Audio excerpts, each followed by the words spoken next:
Imagine for a moment the American highway in the summer of 1973. It is a picture of absolute, unbridled confidence. A 1973 Cadillac Eldorado, a land yacht of chrome and steel, is cruising down the interstate. It weighs 5,000 pounds. It has an 8.2-liter V8 engine. It gets barely 8 miles to the gallon, and nobody cares.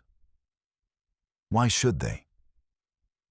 At the service station, gasoline is 30 cents a gallon, cheaper than bottled water.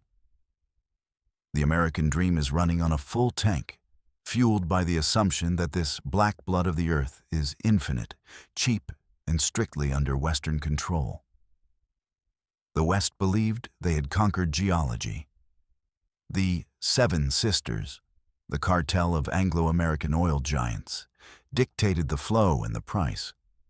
The world seemed stable. The stock markets were humming. The party was in full swing. Beneath the chrome bumper of that Cadillac, the tectonic plates of the global order were already grinding apart. The prosperity of 1973 was a bubble built on a lie.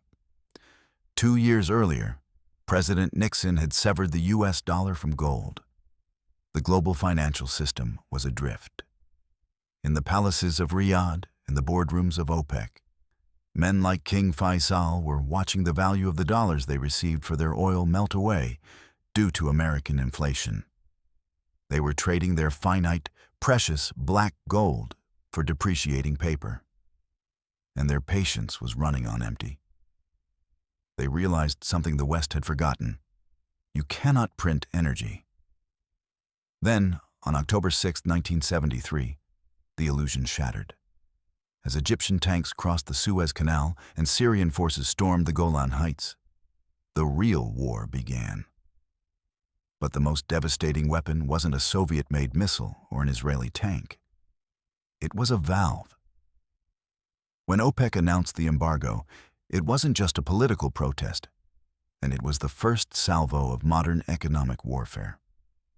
Virtually overnight, the lifeblood of the industrialized world was cut off. The sign at the American gas station changed from open 24 hours to no gas. The stock market crashed. The endless highway hit a dead end. For the first time in history, the most powerful nations on earth were brought to their knees not by an invading army, but by the realization that their entire way of life depended on a resource they did not own, controlled by people they did not respect. The party was over. The era of scarcity had begun. To understand why the world broke in 1973, we must look past the battlefield in the Sinai and into the desperate quiet of two very different war rooms, one in Washington, the other in Riyadh. In the Oval Office, Richard Nixon was a man under siege. We often remember Nixon for Watergate, but by late 1973, his presidency was rotting from the economic inside out. The American superpower had a dirty secret. It was running dry. In 1970, the United States had quietly hit peak oil, the maximum point of domestic production. For the first time in its history, the American industrial machine could no longer feed itself. It was addicted to foreign imports, and its dealer was the Middle East. Nixon wasn't just fighting a political scandal. He was fighting the laws of physics. The dollar, severed from gold 2 years prior, was plummeting. The United States was essentially asking oil producers to trade real assets, finite, burning energy, for paper currency that was losing value by the day. Thousands of miles away, King Faisal of Saudi Arabia faced an even sharper blade. Faisal is often portrayed in Western media as a greedy tycoon, but the reality was far more precarious. He was sitting on a throne surrounded by fire. The Middle East was sweeping with radical waves of pan-Arab nationalism and socialism. The ghost of Gamal Abdel Nasser still haunted the region, whispering to the Arab streets that monarchies like the House of Saud were merely Western puppets. Faisal knew his history. He had seen the Iraqi monarchy dragged through the streets of Baghdad. He knew that if he appeared soft on Israel or subservient to the United States during a holy war, his own people would rise up. He wasn't just managing an economy. He was fighting for the survival of his dynasty. The dynamic was explosive. On one side, a wounded American president who needed cheap oil to prevent economic collapse. On the other, a Saudi king who needed to weaponize that oil to prove his legitimacy as the defender of Islam. The friction wasn't just political, it was mathematical. The real numbers told a damning story. The oil producers realized they were being swindled. The posted price of oil had remained stagnant for decades, while the price of Western goods, tractors, weapons, steel, had skyrocketed due to inflation. This was the board as it stood in October 1973. It was no longer a negotiation between partners. It was a collision course between a superpower that had lived beyond its means and a kingdom that decided it was time to send the bill. When the embargo hit, the consequences were immediate and violent.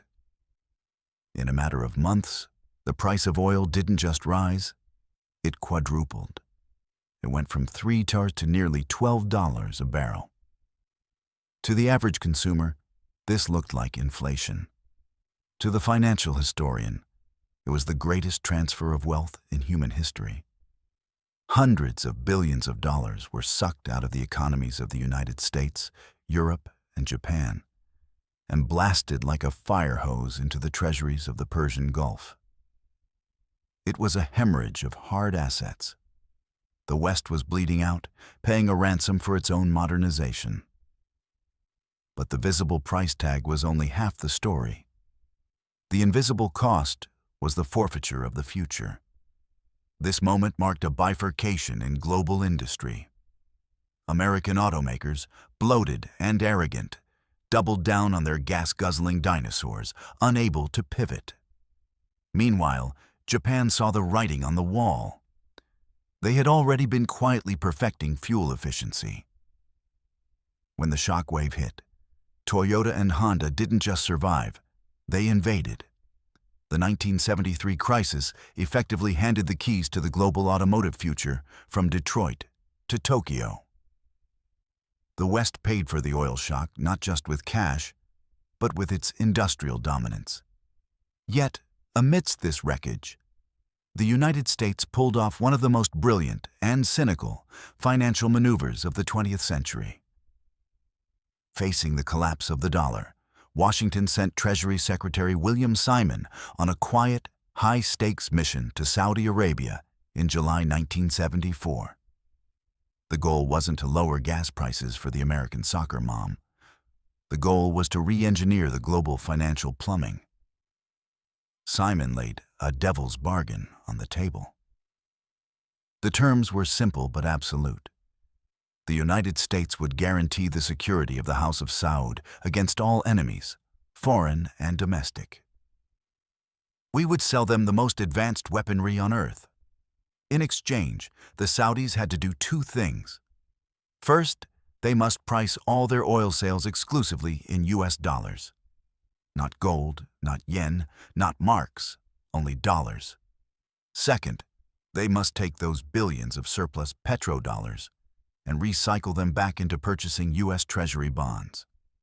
It was a masterstroke. The U.S. exported its inflation to the world and forced every nation on Earth to hoard dollars just to buy energy. The crisis that should have killed the American economy instead immortalized it. The oil stopped flowing for a moment, but the money started flowing in a perfect, infinite loop back to New York. With the petrodollar system in place, a tsunami of liquidity flooded the global financial system.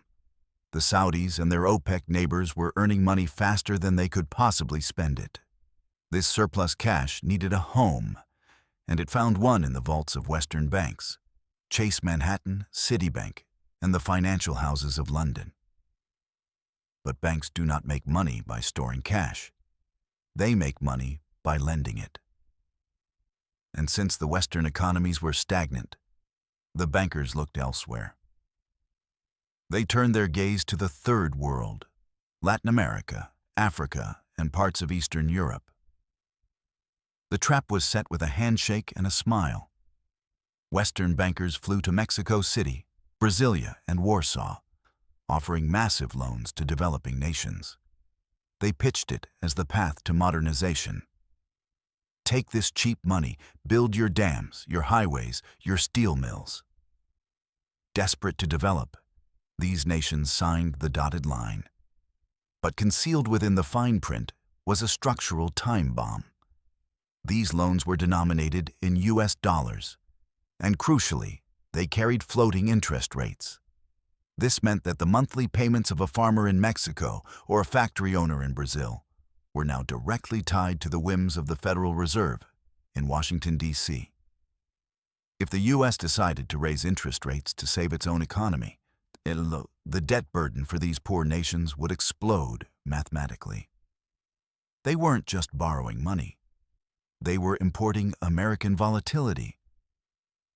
While the developing world was being walked into a debt prison, the West found itself caught in a trap of its own making: stagflation. For decades, economists believed they had mastered the machine. If the economy slowed, you printed money. If prices rose, you stopped. But 1973 broke the machine. Inflation was soaring, yet unemployment was rising. The old levers of power, the Keynesian toolkit, stopped working. Furthermore, the West realized it was trapped by its own geography. The suburban experiment of the 1950s, sprawling neighborhoods, distant shopping malls, the complete lack of public transit, had been designed for a world where energy was free. Now, that design became a cage. The average American couldn't choose to stop driving. Their entire physical existence required a car just to buy a loaf of bread. The system was perfectly rigged. The developing world was hooked on dollar-denominated debt, and the developed world was hooked on the oil required to function. Both roads led back to the same gatekeeper. The trap was not accidental. It was architectural. The structural trap had been laid. But it took a specific spark to detonate the charge. That spark came on October 14, 1973. As Israeli forces teetered on the brink of defeat during the Yom Kippur War, President Nixon authorized Operation Nickel Grass, a massive, desperate airlift of American tanks and munitions to save their ally. It was a tactical military success, but a strategic economic suicide. For the Arab producers, the sight of American cargo planes landing in Tel Aviv was the final insult. The oil weapon was unsheathed. The collapse didn't happen all at once. It rolled across the globe like a suffocating fog. First, the financial dominoes fell. The New York Stock Exchange didn't just crash, it evaporated. Over the next 2 years, the market lost nearly 45% of its value. The Nifty 50, the group of blue-chip stocks that investors believed were invincible, were decimated. The psychological floor of the American economy dropped out. For a generation raised on the post-war boom, where every year was richer than the last, the graph suddenly pointed down. Then, the collapse bled from the trading floors into the living rooms. In the United Kingdom, the situation descended into near dystopia. To conserve dwindling coal and oil reserves, the British government mandated a 3-day week. Commercial electricity was strictly rationed. Television broadcasts stopped at 10:30 p.m. In one of the most advanced nations on Earth, families were eating dinner by candlelight, not out of romance, but out of necessity. In the United States, the social fabric began to tear. Truckers, their livelihoods destroyed by fuel costs, blockaded highways. There were fistfights at gas pumps. In Connecticut, a man was shot for cutting in line. The veneer of civilization proved dangerously thin. But the most profound collapse was not economic, but psychological. The 1973 shock killed the optimism of the 20th century. The era of bigger, faster, better died. It was replaced by a grim new philosophy: limits to growth. People began to view the future not as a promise, but as a threat. Governments panicked. They lowered speed limits, banned holiday lighting, and printed rationing coupons. That looked eerily like wartime currency. The illusion of infinite abundance was gone. The West woke up to a cold reality. Their entire civilization was a combustion engine, and someone else held the key. Now, half a century after the last gas line dissolved, we must perform the final audit. Who actually won the war of 1973?